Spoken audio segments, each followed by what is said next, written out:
엄마, 미쳤어? 어떻게 아빠 말고 다른 남자랑 그럴 수 있어?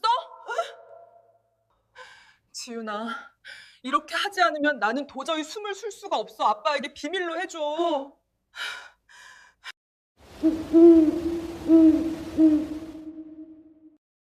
우아하기만 했던 내 엄마가 그럴 줄은 생각지도 못했습니다. 엄마, 대체 왜? 내 비명 같은 질문에 엄마는 그저 희미하게 웃기만 했죠. 이야기 시작 전 구독과 좋아요 부탁드려요. 어디에서 듣고 계신지 적어주시면 그쪽을 향해 복 받으시길 기도드리겠습니다. 사연 시작합니다. 제 이름은 지훈입니다. 올해로 38, 누군가의 아내이자 한 아이의 엄마로 치열한 일상을 살아내고 있는 평범한 여자지요. 하지만 저에게는 평범하지 않은 제 인생의 가장 큰 자부심이자 등불 같은 존재가 있었습니다. 바로 저의 엄마 명숙 씨입니다. 우리 엄마는 참 고운 사람입니다. 66이라는 나이가 무색할 만큼 엄마의 피부는 잡티 하나 없이 매끄럽고 은은한 광택이 돕니다. 매일 아침 거울 앞에서 정성스레 가꾼 그 피부는 엄마가 지나온 고단했던 세월을 보상받기라도 하듯 보덕처럼 빛이 났지요. 엄마가 재혼해서 만난 지금의 아빠, 그러니까 저에게는 새아빠인 그분은 엄마를 참으로 극진히 아끼셨습니다. 덕분에 엄마는 낡은 앞치마를 벗어던지고 이제는 우아한 실크 스카프와 세련된 단발머리가 너무나 잘 어울리는 사모님이 되셨습니다. 저는 엄마의 그런 변화가 눈물겹게 좋았습니다. 어린 시절 술에 취해 들어와 세간살이를 부수던 친아버지의 폭력 아래서 저를 품에 안고 덜덜 떨던 엄마의 가냘픈 어깨를 기억하거든요. 그 지옥 같은 시간을 견디고 이제야 비로소 평온한 화원 속에서 보호받으며 사는 엄마를 보며 저는 비로소 안도했습니다. 그래, 우리 엄마도 이제 여자로서 행복할 자격이 있어. 그렇게 믿어 의심치 않았습니다. 그런데 말이죠. 그 완벽하던 엄마의 일상에 아주 미세한 균열이 생기기 시작한 건 올봄부터였습니다. 유독 수요일만 되면 엄마는 평소와는 다른 공기를 뿜어냈습니다. 수요일 오후 2시, 제가 아이를 유치원에 보내고 잠시 엄마 집에 들를 때면 엄마는 늘 외출 준비로 분주했습니다. 평소에는 은은한 비누 향이나 연한 라벤더 향을 즐기던 엄마였는데 수요일에 엄마에게선 코끝을 찌를 듯한 아주 진하고 화려한 향수 냄새가 났습니다. 마치 무언가 퀴퀴하고 감추고 싶은 냄새를 억지로 덮으려는 것처럼 말이죠. 어느 수요일이었습니다. 거실 소파에 앉아 찻잔을 만지작거리는 저를 두고 엄마는 화장대 앞에서 유독 긴 시간을 보냈습니다. 거울 속에 비친 엄마의 옆 얼굴을 가만히 지켜보았습니다. 엄마는 입술에 짙은 붉은색 립스틱을 덧바르고 있었습니다. 평소에는 바르지도 않던 색이었죠. 엄마의 손가락 끝이 미세하게 떨리고 있었습니다. 립스틱을 쥔 그 가느다란 손가락이 입술 라인을 따라 천천히 움직일 때마다 엄마의 미간에는 아주 옅은 주름이 잡혔다가 펴지기를 반복했습니다. 그건 설렘이라기보다는 어떤 비장한 결의처럼 보이기도 했습니다. 엄마, 오늘 누구 만나기에 그렇게 공을 들여? 평소랑 분위기가 너무 다르네. 제가 툭 던진 말에 엄마의 어깨가 눈에 띄게 움찔했습니다.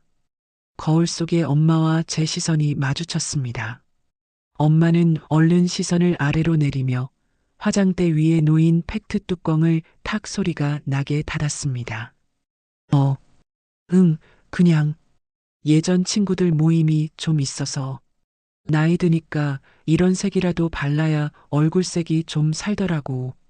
엄마의 목소리는 평소보다 반 톤 정도 높았고 끝부분이 미세하게 떨리고 있었습니다. 엄마는 제 시선을 피하며 바삐 가방을 챙겼습니다. 그 가방은 새아빠가 결혼 기념일에 선물한 명품 가방이었습니다. 우아한 옷차림과 화려한 화장, 그리고 그 이질적인 향수 냄새. 엄마가 제 옆을 지나갈 때 공기의 흐름이 바뀌는 것을 느꼈습니다.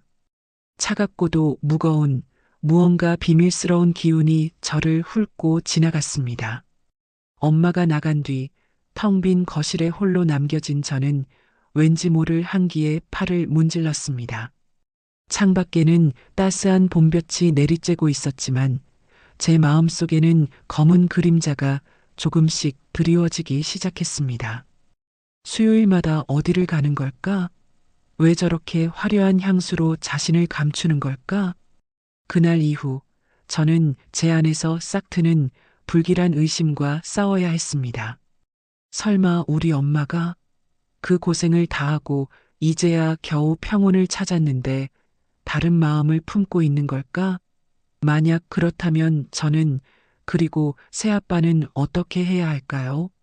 제 안의 도덕적인 잣대는 엄마를 비난하라 아우성쳤지만 제 깊은 내면 어딘가에서는 엄마를 이해하고 싶어 하는 가련한 마음이 꿈틀댔습니다. 엄마도 한 여자니까 평생을 자식 뒷바라지에 남편의 폭력에 시들어갔던 그 꽃 같은 젊음을 보상받고 싶은 마음이 드는 건 당연한 걸지도 몰라. 하지만 그 대상이 지금의 아빠가 아니라면 그건 배신이 아닐까? 저는 밤마다 천장을 보며 수많은 질문을 던졌습니다. 엄마의 행복이 저의 안녕과 직결되어 있다는 사실이 저를 더 괴롭혔습니다.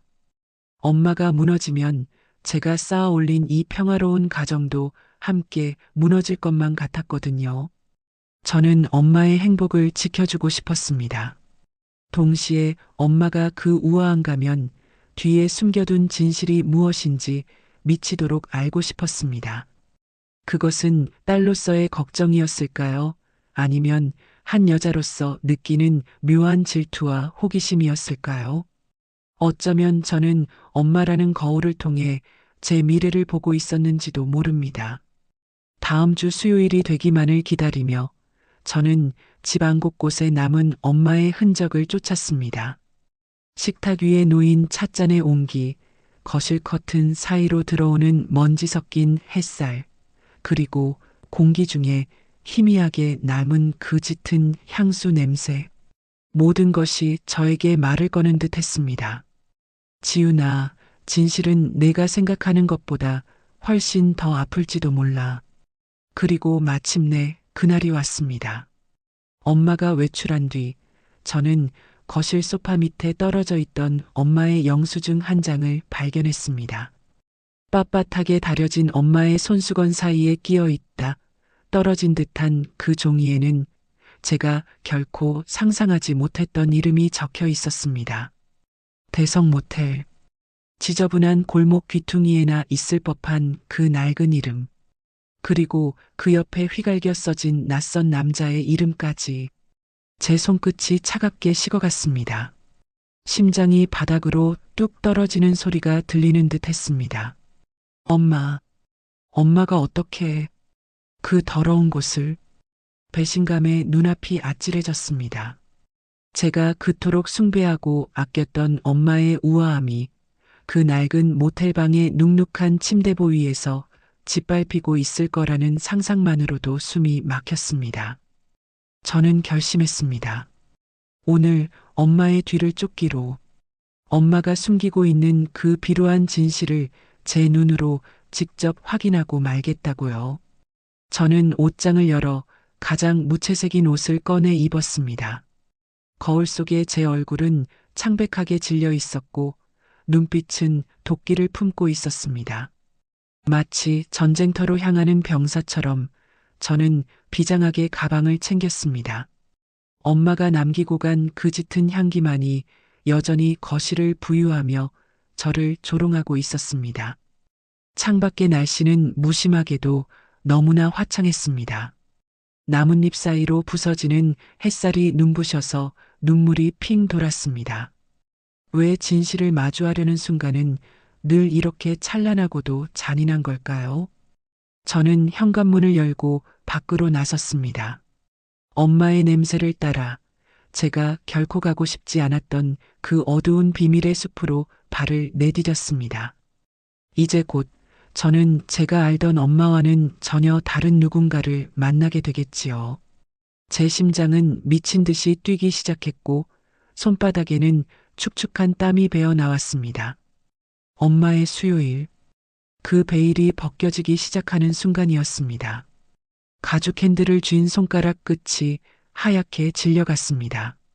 손톱 끝으로 전해지는 미세한 진동이 마치 제 심장 박동처럼 불규칙하게 손목을 타고 올라왔지요.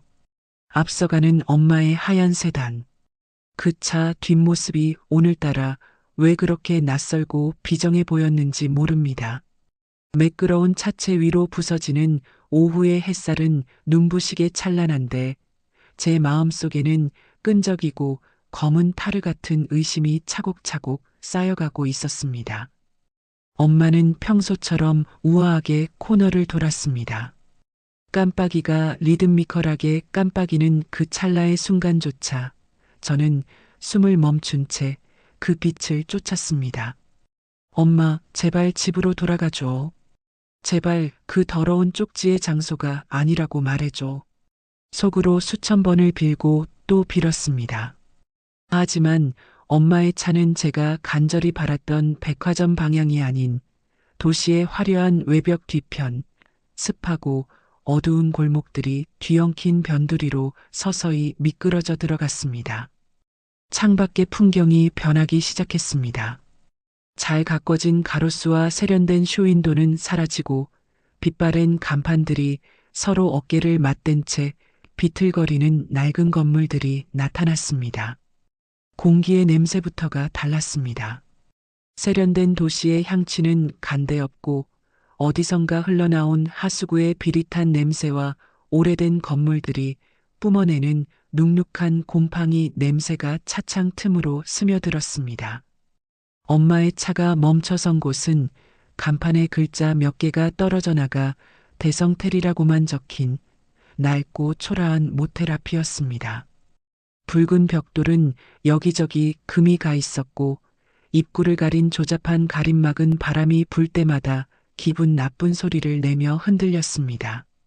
저는 길 건너편 그림자가 짙게 들이운 골목 입구에 차를 세웠습니다. 심장이 목구멍까지 차올라 금방이라도 터져버릴 것 같았습니다.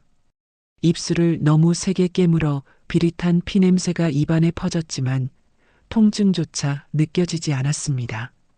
오직 제 시선은 차 문을 열고 내리는 엄마의 뒷모습에 고정되어 있었습니다.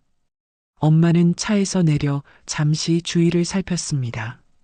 그 짧은 찰나 엄마의 목 근육이 미세하게 긴장하며 좌우로 움직이는 것을 보았습니다. 그리고는 이내 단호한 걸음걸이로 그 지저분한 입구를 향해 걸어갔습니다. 엄마가 입은 베이지색 캐시미어 코트가 그 낡은 공간과 너무나 이질적이어서 마치 고귀한 백조가 오물더미 속으로 발을 들이는 것 같은 착각마저 들었습니다. 엄마의 구두 굽소리가 멀리서도 들리는 듯 했습니다. 또각, 또각. 그 소리는 제 가슴에 박히는 못소리 같았습니다. 엄마는 너무나 익숙한 듯 모텔 카운터를 지나치지도 않고 곧장 계단으로 향했습니다. 누군가를 기다리는 기색도 주저하는 기색도 없었습니다. 그것이 저를 더 절망케 했습니다. 처음이 아니라는 증거니까요. 저는 차 문을 열고 밖으로 나갔습니다.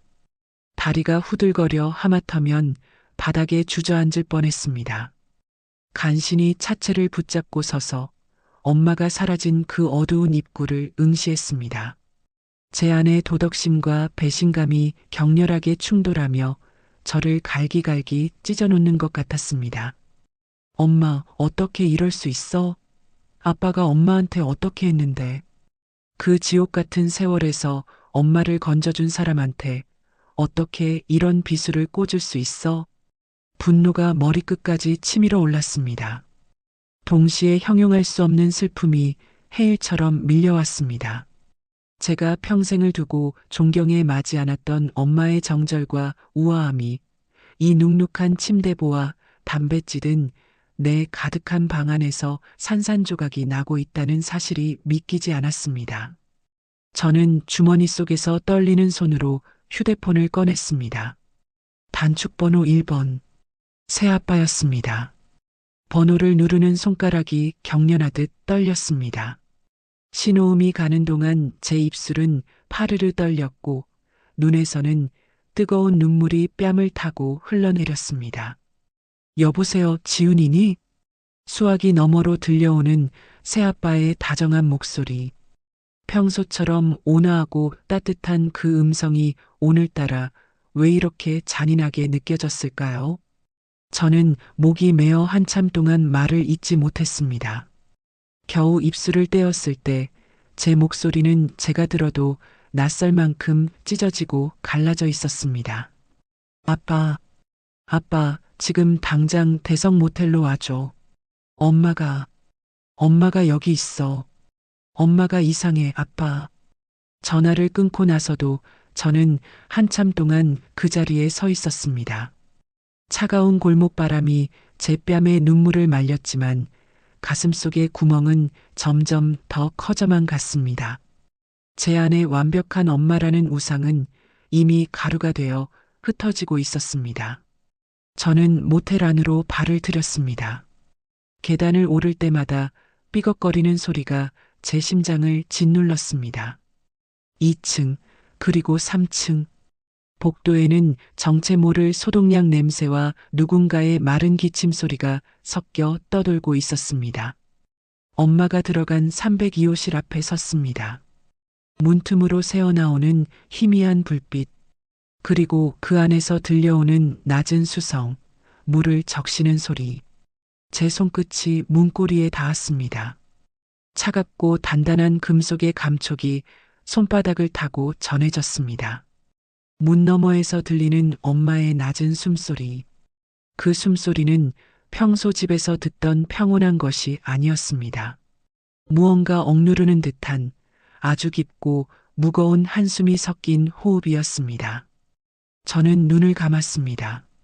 이 문을 열면 제 인생은 다시는 이전으로 돌아갈 수 없을 것입니다. 제가 알던 세상은 무너지고 저는 엄마를 영원히 증오하게 될지도 모릅니다. 하지만 멈출 수 없었습니다. 진실이라는 괴물은 이미 제 목을 움켜쥐고 있었으니까요. 복도 저편에서 급하게 계단을 뛰어 올라오는 발소리가 들렸습니다. 새아빠였습니다. 숨을 몰아쉬며 제 곁에 선 그의 얼굴은 종이장처럼 하얗게 질려 있었습니다. 그는 제 손을 잡았습니다. 그의 손바닥 역시 저만큼이나 차갑고 축축했습니다. 지훈아, 정말 내 엄마가 이 안에 있니? 새아빠의 눈동자가 떨리고 있었습니다. 그 눈에 담긴 건 배신감보다는 제발 아니길 바라는 간절한 부정이었습니다. 저는 아무 말 없이 고개를 끄덕였습니다. 그리고는 힘을 주어 문고리를 돌렸습니다. 철컥 하고 문이 열리는 소리가 고요한 복도에 천둥처럼 울려 퍼졌습니다. 문이 천천히 열리며 방 안의 풍경이 제 시야로 쏟아져 들어왔습니다. 하지만 그곳에서 제가 마주한 것은 제 머릿속이 그려낸 그 어떤 더러운 상상보다도 훨씬 더 참혹하고 훨씬 더 비극적인 광경이었습니다. 문고리를 돌리는 그 찰나의 순간이 영겁의 시간처럼 느껴졌습니다. 끼익 하는 비명 같은 소음과 함께 문이 열리자마자 제 코끝을 찌른 것은 엄마의 그 화려한 향수 냄새가 아니었습니다. 그것은 코를 찌르는 듯한 암모니아 냄새, 오래된 벽지에서 배어나오는 눅눅한 곰팡이, 그리고 죽음이 임박한 생명체에게서나 날 법한 비릿하고 무거운 악취였습니다. 제 시야가 방 안으로 쏟아져 들어갔습니다.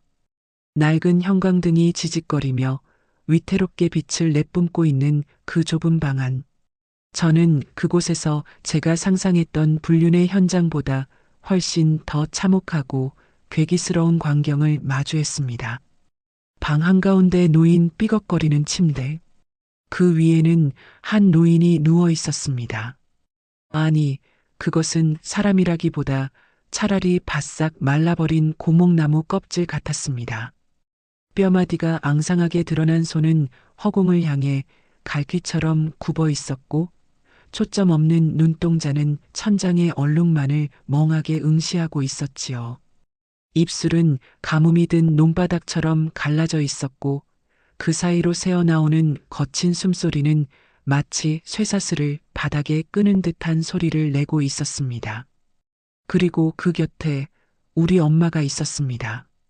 엄마는 그 우아한 캐시미어 코트를 방구석 플라스틱 의자에 아무렇게나 걸쳐둔 채였습니다.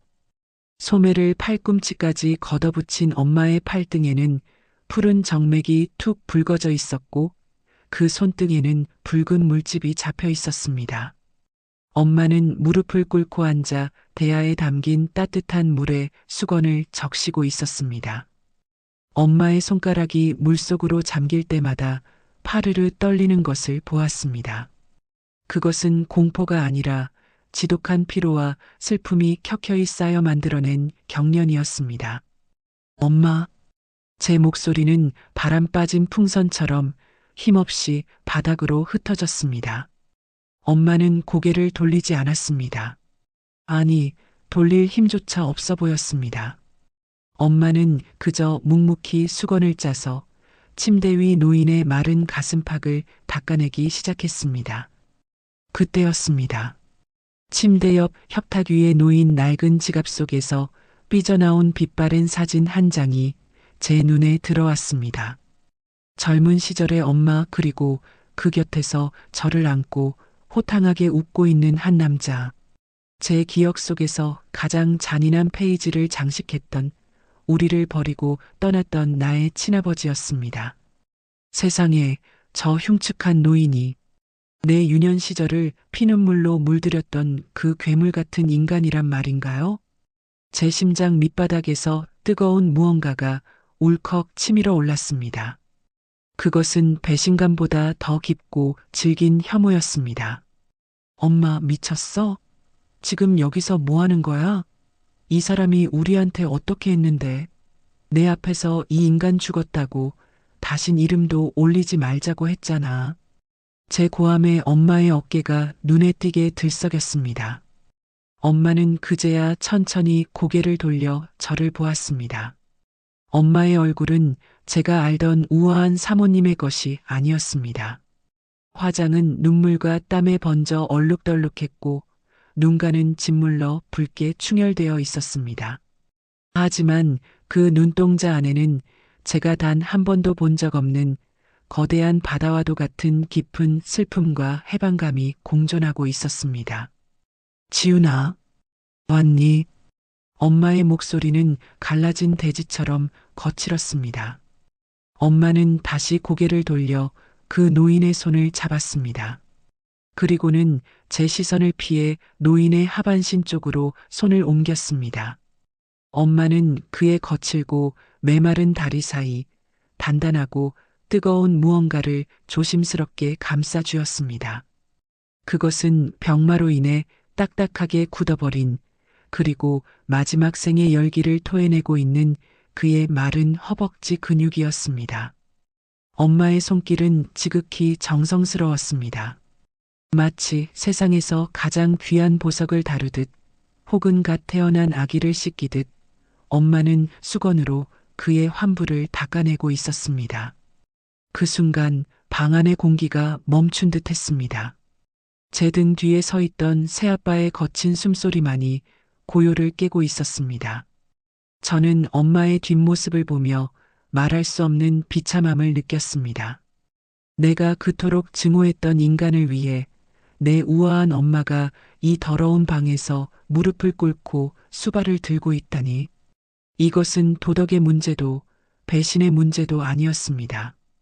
그것은 제 세계관 전체가 무너져 내리는 천재지변이었습니다. 왜 엄마? 왜 이 지옥 속으로 다시 걸어 들어온 거야? 우리가 어떻게 빠져나온 구덩이인데. 아빠가 엄마한테 준 상처가 아직도 흉터로 남아 있는데 어떻게 그 손으로 저 인간의 살결을 만질 수가 있어? 제 내면에서는 수만 가지의 날카로운 질문들이 비수가 되어 날아다녔습니다. 엄마가 이 수요일마다 뿌렸던 그 진한 향수 냄새.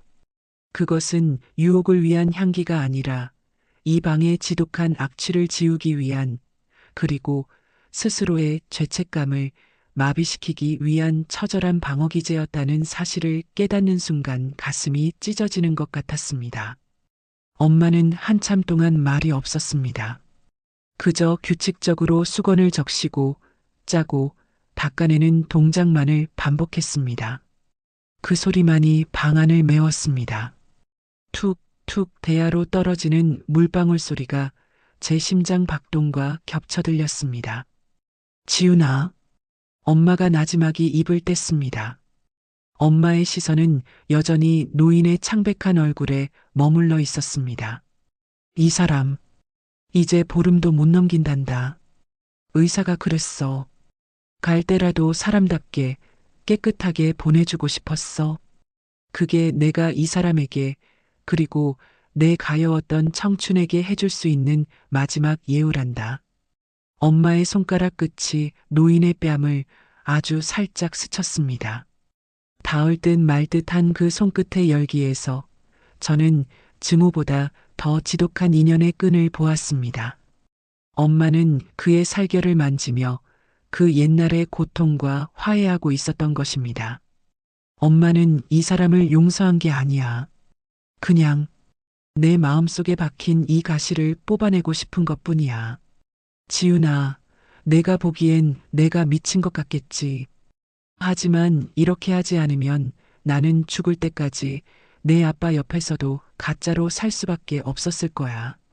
엄마의 고백은 조용했지만 그 어떤 웅변보다 강력하게 제 가슴을 때렸습니다.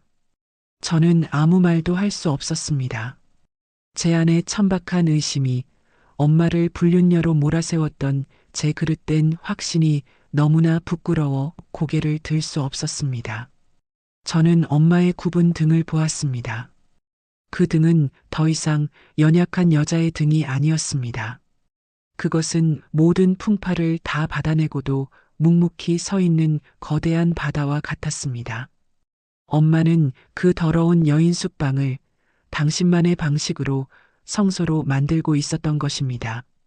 제 곁에 서 있던 새아빠가 천천히 걸음을 옮겼습니다. 그는 엄마의 어깨에 손을 얹었습니다. 그 손길에는 분노도 원망도 없었습니다. 오직 깊은 연민과 이해만이 가득했습니다. 여보, 고생 많았소. 새아빠의 짧은 한마디에 엄마의 참았던 울음이 터져 나왔습니다. 엄마는 고개를 숙인 채 어깨를 들썩이며 소리 죽여 울었습니다. 그 울음소리는 방 안의 악취와 뒤섞여 제 폐부 깊숙이 스며들었습니다. 저는 그제야 깨달았습니다. 사랑은 단순히 행복을 나누는 것이 아니라 원수의 상처까지 껴안아 내 영혼의 독을 빼내는 숭고한 작업이라는 것을요. 저는 그 자리에 주저앉아 목 놓아 울기 시작했습니다. 엄마의 화장이 왜 그렇게 슬펐는지, 왜 수요일마다 그토록 짙은 향기를 풍겨야 했는지, 이제야 모든 조각이 맞춰지고 있었습니다. 엄마의 수요일은 배신의 시간이 아니라 제 생애 가장 처절하고도 아름다운 속죄의 시간이었던 것입니다. 지독한 침묵이 방 안을 가득 채웠습니다. 낡은 창문 틈으로 들어오는 한 줄기 오후의 햇살이 먼지 섞인 공기 속에서 유령처럼 부유하고 있었지요. 저는 벽에 기대어 서서 제 눈앞에 펼쳐진 이 비현실적인 광경을 아주 느린 시선으로 훑었습니다. 엄마의 손가락은 여전히 물에 젖어 있었습니다. 그저 한없이 곱고 우아하게만 보였던 엄마의 손. 하지만 지금 그 손은 제 생에 가장 끔찍했던 기억의 주인공, 그 노인의 살결을 문지르고 있었습니다. 엄마의 손톱 밑으로 밴 핏기 없는 창백함과 물에 불어 하얗게 일어난 손가락 마디마디를 보며 저는 심장이 덜컥 내려앉는 기분을 느꼈습니다. 이것이 엄마가 매주 수요일 치러왔던 대가였다는 사실을 제 가련한 머리로는 도저히 감당할 수가 없었습니다. 제 안에서는 수만 갈래의 감정이 소용돌이치고 있었습니다. 엄마, 대체 왜 그랬어? 왜 나한테 말하지 않았어? 배신감은 어느덧 부끄러움으로 변해 제 목을 조여왔습니다. 저는 엄마의 화려한 향수 냄새를 맡으며 늦바람을 의심했습니다. 엄마의 그 고운 화장을 보며 누군가에게 잘 보이기 위한 꾸밈이라며 천박한 잣대를 들이댔지요. 하지만 그 화장은 이 방에 진동하는 죽음의 냄새와 자신의 구역질 나는 기억을 견디기 위해 엄마가 스스로에게 씌운 마지막 보호막이었습니다.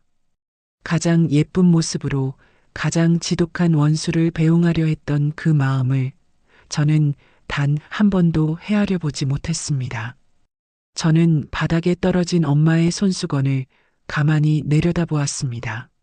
제 눈물로 얼룩진 그 천조각 위로 낡은 천장의 얼룩이 겹쳐 보였습니다.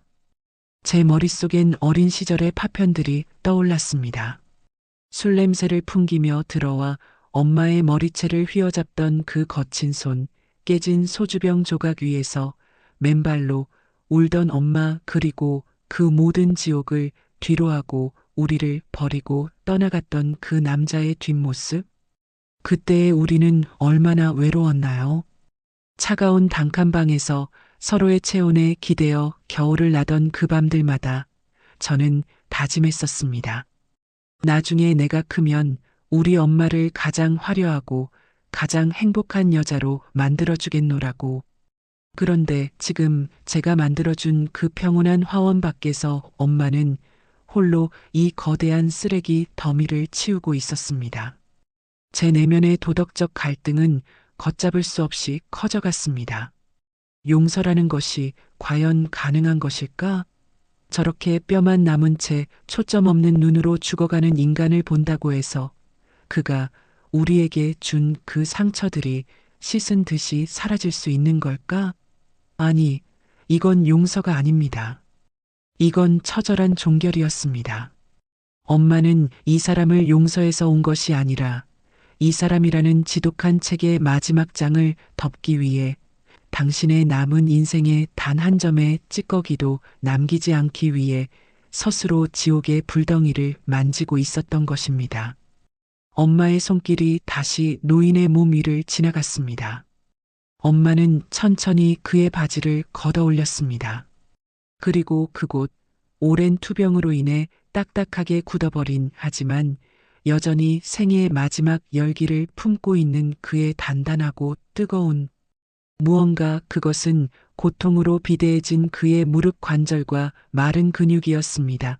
를 수건으로 정성스럽게 감싸 안았습니다. 그 순간 저는 보았습니다. 노인의 손가락 끝이 미세하게 파르르 떨리는 것을요. 그는 의식이 없는 듯 했지만 피부를 통해 전해지는 엄마의 온기를 느끼고 있는 것 같았습니다. 죽어가는 피부가 엄마의 손길 아래서 아주 잠깐, 아주 찰나의 순간 소생하는 듯한 착각마저 들었습니다. 그 팽팽한 긴장감 속에서 저는 엄마와 그 노인 사이에 흐르는 기묘한 공기를 느꼈습니다. 그것은 사랑도 증오도 아닌 생명 대 생명으로서 나누는 마지막 예우였습니다. 지훈아, 엄마가 다시 저를 불렀습니다. 이번에는 고개를 들어 저를 똑바로 바라보셨습니다. 엄마의 눈동자 주위로 잔주름이 깊게 패어 있었고 그 안에는 이루 말할 수 없는 고독이 서려 있었습니다. 사람이 말이다. 갈 때가 되면 다 똑같더구나. 그 대단하던 기세도, 우리를 그토록 아프게 했던 그 도끼도 결국엔 이렇게 한 줌의 마른 뼈와 가쁜 숨소리로만 남는 거야. 엄마의 입술이 가늘게 떨렸습니다. 내가 이 사람을 여기서 그냥 죽게 내버려뒀다면 나는 평생 이 사람의 망령에 시달리며 살았을 거야. 매일 밤 꿈속에서 이 사람의 원망 섞인 눈을 마주했겠지. 하지만 이렇게 내 손으로 직접 닦아주고 이 사람의 고통을 내 손끝으로 만져보니 알겠더구나. 이제야 비로소 이 인간이 내 인생에서 완전히 지워지고 있다는 걸. 엄마는 다시 노인의 이마를 닦아주었습니다. 엄마가 화장을 하고 향수를 뿌리고 이곳에 왔던 건 적어도 이 사람 앞에서만큼은 내가 패배자가 아니라는 걸 보여주고 싶어서였어. 너를 잘 키워냈고 나는 이제 충분히 사랑받고 있다는 걸. 이 비루한 침대 위에서 죽어가는 당신과는 비교도 할 수 없을 만큼 찬란한 삶을 살고 있다는 걸 말해주고 싶었단다. 저는 엄마의 말 한마디 한마디가 제 가슴을 도려내는 것 같았습니다. 엄마의 화려함은 복수였고 엄마의 향기는 승리의 선언이었습니다.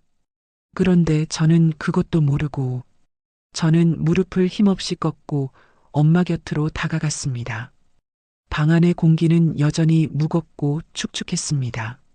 하지만 엄마의 곁에 앉으니 그 지독한 악취 사이로 엄마의 체온이 느껴졌습니다.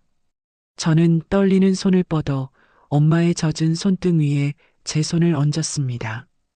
엄마의 손은 얼음장처럼 차가웠지만 그 손목을 타고 흐르는 맥박은 그 어느 때보다 강렬하고 뜨겁게 뛰고 있었습니다. 엄마, 미안해. 내가 정말 미안해. 제 목소리가 울음 섞인 비명처럼 터져나왔습니다. 엄마는 대답 대신 제 손을 꽉 맞잡아 주었습니다. 닿을 듯 말 듯 했던 우리 사이의 거리가 이 비극적인 현장에서야 비로소 하나로 합쳐지는 기분이었습니다. 제 뒤에서 묵묵히 지켜보던 새아빠가 낮은 신음을 내뱉으며 다가왔습니다. 그는 조용히 허리를 숙여 엄마가 쓰고 있던 대야를 들었습니다. 여보, 물이 식었소? 내가 새 물을 떠올 테니 잠시 쉬어요. 새아빠의 눈에도 눈물이 맺혀 있었습니다. 그는 모든 것을 알고 있었고 그 모든 것을 받아들이고 있었습니다. 엄마가 과거의 유령과 싸워 이길 수 있도록 그는 자신의 질투조차 억누른 채 뒤에서 묵묵히 응원하고 있었던 것입니다. 새아빠가 나간 뒤 문이 닫히는 소리가 고요하게 울렸습니다. 저는 이제 엄마와 함께 그 노인의 침대 곁을 지킵니다. 창밖의 하늘은 어느덧 붉게 물들어가고 있었습니다. 지는 노을이 이 낡은 방 안으로 쏟아져 들어와 죽어가는 노인과 그를 지키는 우리 모녀의 그림자를 길게 늘어뜨렸습니다. 공포는 사라지고 오직 엄숙한 생의 마감만이 남았습니다. 저는 엄마의 손을 잡고 처음으로 그 노인의 얼굴을 가만히 응시했습니다. 더 이상 무섭지 않았습니다. 엄마가 닦아낸 그의 얼굴은 그저 삶의 무게에 짓눌려 길을 잃었던 가련한 한 인간의 모습일 뿐이었습니다. 엄마는 다시 수건을 들었습니다. 그리고 마치 의식을 치르듯 경건한 몸짓으로 그의 손가락 마디마디를 닦아내기 시작했습니다. 그 광경은 너무나 슬프고도 우아해서 저는 눈을 감고 그 순간의 공기와 흐름을 가슴속에 깊이 새겼습니다.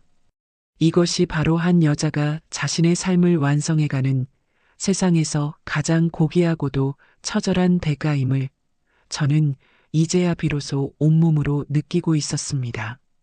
새아빠가 가져온 새 물의 온기가 방 안의 눅눅한 공기를 잠시나마 밀어냈습니다.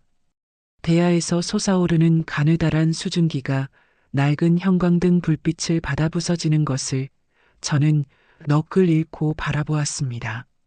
마치 엄마의 오랜 한숨이 구름이 되어 피어오르는 것만 같았지요. 새아빠는 조용히 무릎을 굽히고 앉아 엄마가 쥐고 있던 젖은 수건을 건네받았습니다.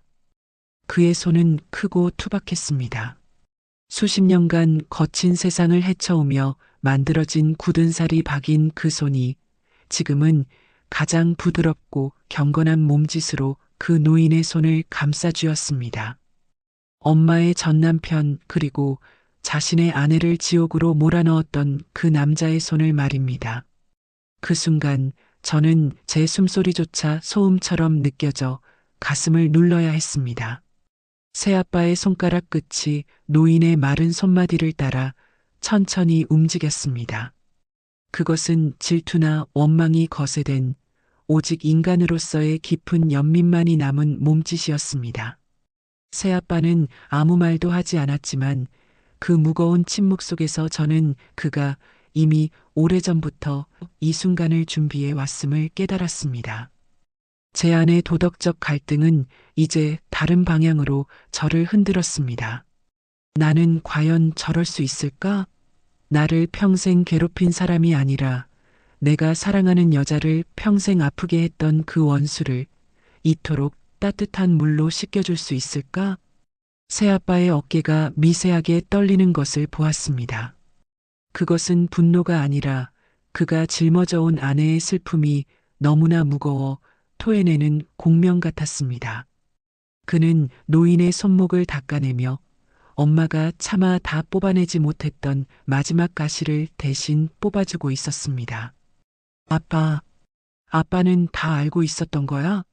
엄마가 수요일마다 어디로 가는지, 왜 그렇게 예쁘게 화장을 하고 집을 나서는지, 그 향기 뒤에 숨겨진 엄마의 눈물 냄새를 아빠는 이미 맡고 있었던 거야? 제 가슴 속으로 뜨거운 눈물이 강물처럼 흘러내렸습니다. 저는 그동안 제가 보아온 엄마와 새아빠의 평온한 일상이 결코 우연이 아니었음을 깨달았습니다. 새아빠는 엄마의 상처를 덮어주는 지붕이 아니라 그 상처가 덧나지 않도록 기꺼이 자신의 살을 떼어 약을 발라주는 사람이었습니다. 한참 동안의 침묵 끝에 새아빠가 입을 열었습니다. 그의 목소리는 낮고 깊었으며 방 안의 정적을 깨뜨리지 않을 만큼 부드러웠습니다. 지훈아, 내 엄마 마음속에는 아주 오래된 방이 하나 있었단다. 아무리 화려한 옷을 입고 맛있는 음식을 먹어도 그 방 안에는 늘 찬 바람이 불고 있었지. 나는 그 방의 문을 열어줄 열쇠를 찾고 싶었어. 새아빠는 노인의 마른 가슴 위로 마른 수건을 덮어주며 엄마를 돌아보았습니다. 엄마는 고개를 숙인 채 새아빠의 손등 위로 자신의 손을 겹쳐 올렸습니다. 두 사람의 손이 맞닿는 그 짧은 찰나 공기 중에는 묘한 긴장감과 함께 이루 말할 수 없는 우아한 유대감이 형성되었습니다.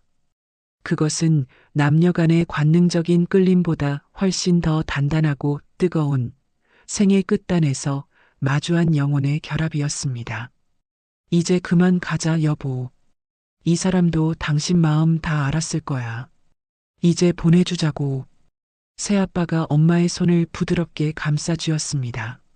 엄마는 그 손길에 몸을 맡긴 채 마지막으로 노인의 얼굴을 가만히 응시했습니다. 노인의 감긴 눈꺼풀이 미세하게 떨리는 듯 했지만 그는 이제 더 이상 이 세상의 사람이 아닌 듯 평온해 보였습니다. 우리는 그 낡은 모텔방을 나섰습니다. 계단을 내려올 때마다 들리던 그 삐걱거리는 소리가 이제는 무거운 짐을 내려놓는 해방의 소리처럼 들렸습니다. 밖으로 나오자 도시의 소음이 파도처럼 밀려왔습니다. 차가운 저녁 공기가 뺨을 스쳤지만 제 마음속엔 이름 모를 온기가 차오르고 있었습니다. 차 안은 고요했습니다. 운전대를 잡은 새아빠의 옆모습은 여느 때와 다름없이 단단하고 평온했습니다. 뒷좌석에 앉은 엄마는 창밖을 멍하니 바라보고 있었습니다. 엄마의 뺨을 타고 흐르는 눈물이 가로등 불빛에 반사되어 보석처럼 빛났습니다. 엄마의 몸에서는 여전히 그 짙은 향수 냄새가 났지만 이제 그 냄새는 더 이상 이질적이지 않았습니다. 그것은 한 여자가 자신의 아픈 과거를 배웅하기 위해 피운 숭고한 향이었습니다. 지훈아. 말없이 운전만 하던 새아빠가 백미러로 저를 보며 나지막이 불렀습니다. 내 엄마가 수요일마다 지옥으로 걸어 들어갈 때 내 마음이 어땠겠니? 처음엔 원망도 했고 무섭기도 했단다. 하지만 내 엄마가 밤마다 잠 못 들고 뒤척이는 걸 보면서 알게 됐어. 이 가시를 뽑아주지 않으면 우리는 진짜 가족이 될 수 없다는 걸. 새아빠의 손이 기어 노부 위에 놓인 엄마의 손을 찾아갔습니다. 두 사람의 손가락이 얽히는 순간 차 안의 공기가 밀도 있게 바뀌었습니다. 가까워지는 두 사람의 숨결 속에서 저는 비로소 진정한 의미의 귀환이 무엇인지 깨달았습니다. 그것은 원래 있던 자리로 돌아가는 것이 아니라 가장 아픈 곳을 통과해 새로운 삶으로 건너가는 것이었습니다. 당신, 정말 바보 같은 사람이야. 엄마가 울음 섞인 목소리로 속삭였습니다. 엄마는 새아빠의 손등 위로 자신의 얼굴을 묻었습니다. 그 단단하고 뜨거운 무언가, 그것은 새아빠가 평생 일구어온 정직한 삶의 마디이자 엄마의 모든 것을 품어준 그의 거대한 사랑의 증거였습니다. 를 느끼며 엄마는 아이처럼 어깨를 들썩이며 울었습니다. 저는 그 뒷모습을 보며 창문에 머리를 기댔습니다. 가족이란 건 뭘까? 단순히 피를 나눈 사람들일까? 아니면 서로의 흉터를 가장 먼저 알아봐주는 사람들일까? 제 내면의 목소리가 귓가에 맴돌았습니다. 저는 그동안 엄마를 제 기준에 맞춰 완벽한 사모님으로만 박제해두려 했습니다. 엄마의 고통을 마주하기보다 제 평온이 깨질까봐 전전긍긍했던 제 자신이 너무나 작게 느껴졌습니다. 엄마는 그 더러운 모텔방에서 자신의 영혼을 씻어내고 있었는데 저는 그 겉모습만 보고 손가락질을 했던 것입니다. 집으로 돌아오는 길, 도시는 어느덧 화려한 불빛으로 가득 차 있었습니다. 저 불빛들 속에는 또 얼마나 많은 수요일의 비밀들이 숨겨져 있을까요? 얼마나 많은 엄마들이, 그리고 아빠들이 서로의 가시를 뽑아주기 위해 홀로 피를 흘리고 있을까요? 차 안을 채우던 긴장감은 어느새 깊은 안도감으로 변해 있었습니다. 엄마의 향수 냄새는 점점 옅어지고 대신 새아빠의 낡은 가죽 점퍼에서 나는 친숙하고 따뜻한 냄새가 그 자리를 채웠습니다. 다 왔구나. 새아빠의 짧은 한마디와 함께 차가 멈췄습니다. 우리 집 앞마당의 나무들이 밤바람에 흔들리며 우리를 맞이했습니다. 엄마는 차에서 내려 심호흡을 했습니다. 엄마의 가슴이 크게 오르내릴 때마다 십수년을 짓누르던 무거운 돌덩이가 하나씩 떨어져 나가는 것 같았습니다. 엄마는 화장대에 앉아 정성스럽게 발랐던 붉은 립스틱을 지워냈습니다. 거울 속에 비친 엄마의 얼굴은 이제 아무것도 감출 필요가 없는 투명하고 맑은 명숙 씨 본연의 모습이었습니다. 저는 엄마의 뒤에 서서 엄마의 어깨를 가만히 주물러 드렸습니다. 엄마, 오늘 수고 많았어. 정말 고생했어. 제 말에 엄마는 제 손을 잡아 당신의 뺨에 갖다 대었습니다. 엄마의 살결은 여전히 고왔지만 그 속에는 이제 단단한 생의 뿌리가 박혀 있는 듯 했습니다. 고맙다, 지훈아. 내 딸로 태어나줘서, 그리고 오늘 엄마 곁에 있어줘서. 밤은 깊어가고 우리 가족의 진짜 이야기는 이제 막 시작되려 하고 있었습니다. 모든 비밀이 밝혀진 뒤의 평화는 이전의 가식적인 평온함과는 비교할 수 없을 만큼 깊고 묵직했습니다. 저는 비로소 엄마라는 한 여자의 바다를 온전히 이해하기 시작했습니다. 그 바다는 짜고 아팠지만 모든 것을 품어 안을 만큼 넓고도 깊었습니다. 그 일이 있은 후 달력의 숫자는 몇 번이고 바뀌어 다시 봄의 길목에 섰습니다. 창밖에는 이름 모를 연분홍 꽃들이 흐드러지게 피어났고 세상은 마치 아무 일도 없었다는 듯 눈부시게 평화로운 얼굴을 하고 있었지요. 하지만 제 안의 세상은 그 수요일 이후로 완전히 다른 궤도를 돌기 시작했습니다. 오늘은 다시 수요일입니다. 거실 창가로 길게 드리워진 오후의 햇살을 가만히 응시해 봅니다. 먼지들이 그 빗줄기를 타고 느릿느릿 춤을 추는 모양새가 마치 우리네 삶의 편린들 같다는 생각을 했습니다. 저는 이제 더 이상 엄마의 수요일을 의심하지 않습니다. 아니, 이제는 그 수요일이 오기를 기다리며 제가 먼저 엄마의 화장대 앞에 앉아 향수 뚜껑을 엽니다. 엄마가 제 뒤로 다가와 거울 속에 저를 봅니다. 엄마의 눈매는 예전보다 훨씬 깊고 맑아졌습니다. 눈가의 잔주름은 여전하지만 그것은 이제 고통의 흔적이 아니라 지독한 폭풍우를 견뎌낸 나무의 나이테처럼 숭고해 보입니다. 저는 엄마의 하얀 손을 잡아 제 뺨에 가져다 대었습니다. 손끝에서 전해지는 미세한 온기, 그리고 규칙적인 맥박. 그 단단하고 뜨거운 무언가, 그것은 고통을 딛고 일어선 한 여자의 강인한 생명력이었습니다. 제 피부를 타고 심장까지 전해졌습니다. 엄마, 이제는 알 것 같아. 엄마가 그토록 지키고 싶어 했던 우아함이 사실은 얼마나 처절한 투쟁이었는지. 제 가슴속 깊은 곳에서 울려 퍼지는 내면의 고백은 이제 한 줄기 강물이 되어 흐릅니다. 저는 오랫동안 엄마라는 이름 뒤에 숨겨진 한 여자를 보지 못했습니다. 내 엄마는 마땅히 고결해야 하고, 내 엄마는 마땅히 행복해야 하며, 내 엄마는 결코 더러운 과거에 발을 담가서는 안 된다고 믿었지요. 그것은 사랑이라는 이름으로 포장된 제 이기심이었음을 저는 그 낡은 모텔방의 차가운 바닥에서 깨달았습니다. 한 여자가 일생을 살아가며 짊어져야 할 짐은 얼마나 무거울까요? 사랑했던 남자의 배신, 홀로 감내해야 했던 가난의 무게, 그리고 자식을 위해 자신의 이름을 지우고 살아야 했던 무수한 밤들. 엄마는 그 모든 어둠을 혼자서 삼켜내고 있었습니다.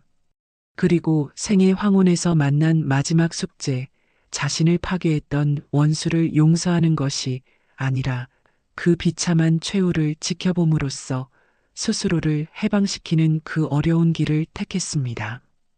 그것은 단순히 어머니라는 이름의 희생이 아니었습니다.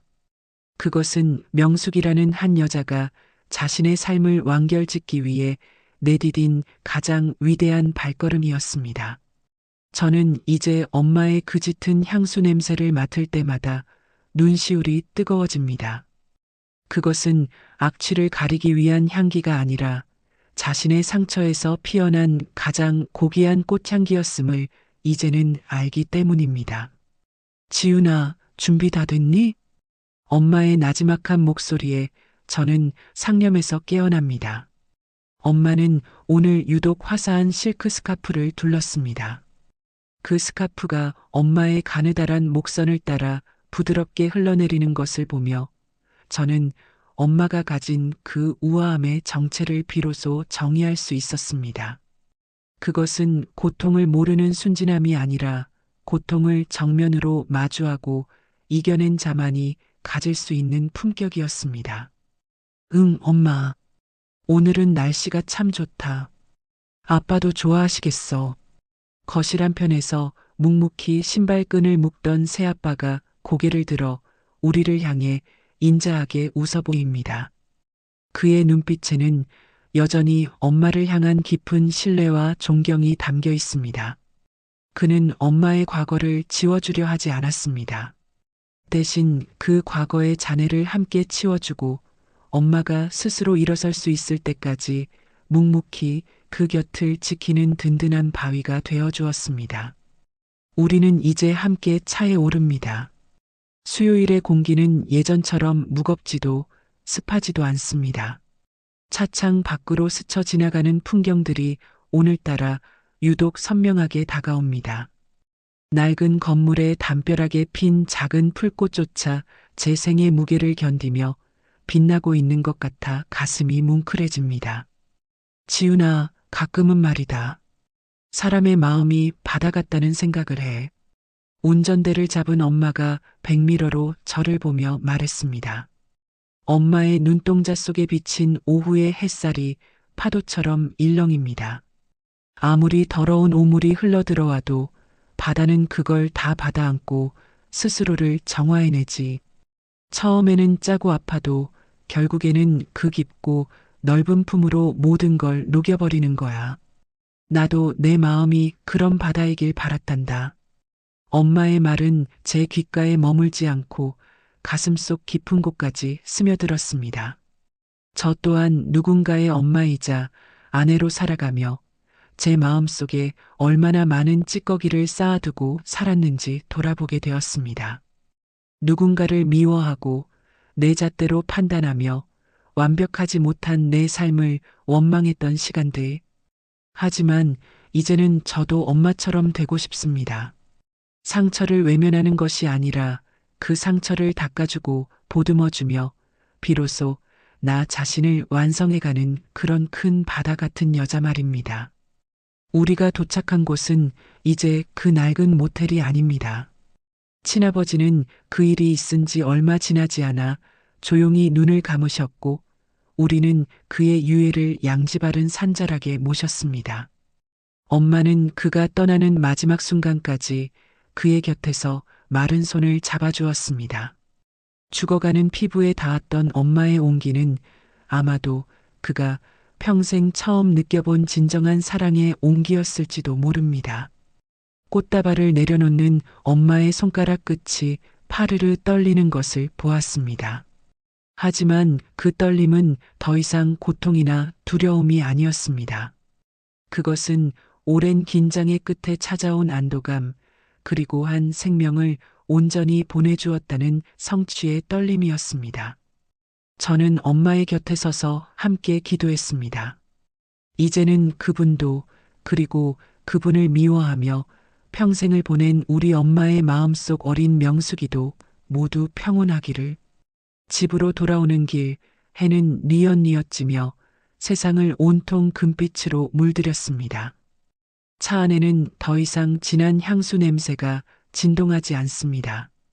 대신 엄마가 건네준 귤 한 조각의 상큼한 향기와 새아빠의 낡은 가죽 자켓에서 배어나오는 따뜻한 냄새가 섞여 포근하게 우리를 감쌉니다. 엄마, 다음 주 수요일에는 우리 같이 근처 공원에 꽃구경 가요. 지훈이도 데리고요. 제 제안에 엄마가 활짝 웃음을 터뜨립니다. 그 웃음소리가 차 안의 공기를 정화하듯 맑게 울려 퍼집니다. 그래, 그러자. 이제 수요일은 우리 가족이 다 같이 행복해지는 날로 만들자꾸나. 저는 엄마의 어깨에 고개를 기댔습니다. 엄마의 몸에서 전해지는 규칙적인 숨결이 제 뺨을 간지립니다. 이제 저는 압니다. 사랑은 단순히 행복을 나누는 화원이 아니라 원수의 상처까지 껴안아 내 영혼의 바다를 넓히는 숭고한 여정이라는 것을요. 저는 이제야 비로소 엄마라는 이름의 그 깊고 넓은 바다를 온전히 이해하기 시작했습니다. 그리고 저 또한 그 바다를 닮은 한 여자가 되기로 마음먹었습니다. 시청자 여러분, 여러분의 수요일은 어떤 향기를 품고 있나요? 혹시 가슴속 깊은 곳에 아직 뽑아내지 못한 아픈 가시가 남아있지는 않으신지요? 처음에는 그 가시를 건드리는 것조차 두렵고 아프겠지만 용기를 내어 그 상처를 마주해 보시길 바랍니다. 따뜻한 물로 그 고통을 씻겨주고 진심 어린 향기로 그 아픔을 배웅할 때 여러분의 삶에도 비로소 진정한 소생의 봄이 찾아올 것입니다. 오늘 준비한 사연은 여기까지입니다. 긴 이야기 끝까지 함께 해주셔서 감사합니다. 여러분의 삶에도 엄마의 바다와 같은 평온함이 가득하시길 기도하겠습니다. 지금까지 하얀 부엉이였습니다. 편안한 밤 되세요.